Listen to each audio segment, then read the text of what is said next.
Hello, everyone, and welcome to our module on psychosis. Psychosis is a loss of perception of reality, and even though many people associate psychosis with psychiatric disorders, it can also be seen in medical disorders. So, for example, patients who have a medical condition and become delirious can develop features of psychosis. On the other hand, the classic psychiatric cause of psychosis is schizophrenia, which I talk about in another video. But in this video, we're just going to talk about psychosis in general, and there are three main manifestations of psychosis. Those three manifestations are delusion, disorganized thought, and hallucinations. Delusions are strongly held beliefs that conflict with reality, and the way you determine that a patient is suffering from delusions is based on what they say. A patient will express their beliefs in their speech, and if that speech conflicts with reality, then that patient is having delusions. And there are a number of subtypes of delusions depending on how the patient's beliefs conflict with reality. So, for example, persecutory delusions occur in patients who think that someone is after them. They might say someone is chasing me or someone is trying to kill me. These are evidence of persecutory delusions. Grandiose delusions are things like I am a millionaire or I am king of the world. Erotomania or erotomaniac delusions are delusions that involve someone being in love with them, like Brad Pitt is in love with me or all people are in love with me. Some other types of delusions are shown on this slide. Somatic delusions involve the body, so a patient might say there are worms on my chest. Delusions of reference are when patients think pieces of the world around them are referring directly to them when they are not. So, for example, a patient who thinks the television newscaster is talking about me is having a delusion of reference. Patients may also think other things in the world are all about them or are trying to affect them in a way that is not accurate. And then finally, delusions of control are where patients think that their body is controlled by aliens or they think they can control parts of the world or the universe, like I can change the sun. After delusions, the second feature of psychosis is disorganized thought. So let's talk about that now. This element of psychosis is assessed more by the patterns of patient speech than by what they say.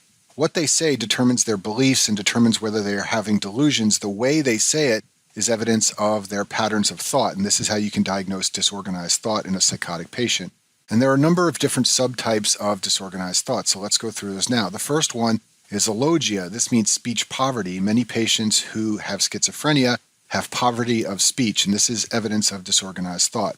Thought blocking occurs when patients have a sudden abrupt stop while they're talking. So once again, this is a pattern of their speech. They'll be saying something and they'll abruptly stop and shut down. Loosening of association is when a patient is talking and they switch to ideas that do not follow one another. So a patient may jump from one thing to another and it really doesn't make sense. That's evidence of disorganized thought. Tangentiality is similar. It is when a patient diverges from one topic under discussion to another. So the topics are related, but they don't really fit well together. So, for example, they start by talking about how they feel, and they switch to how the weather makes them feel, and then they switch to how the weather was the day before, and so on and so forth. This is tangentiality, moving from one topic to another and not really staying on topic.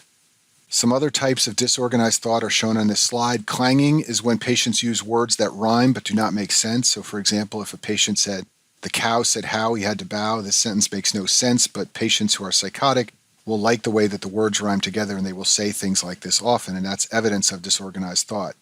A word salad is when a patient uses incoherent words that make no sense, and perseveration is when a patient keeps repeating words or ideas persistently even when they don't need to be repeated.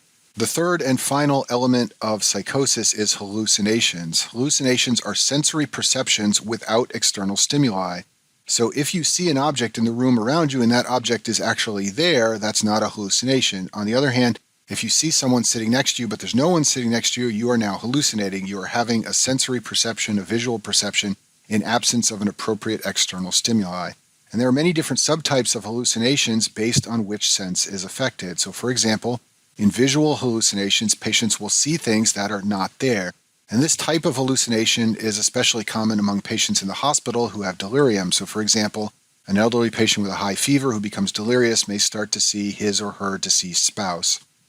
Auditory hallucinations are when patients hear voices or sounds that are not there, and this is a classic feature of schizophrenia, which I talk about in another video.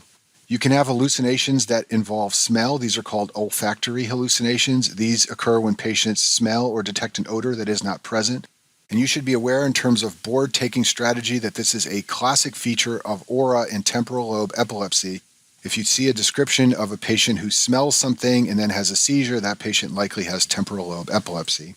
Some patients develop gustatory hallucinations. These are hallucinations that involve taste, tasting something that is not there.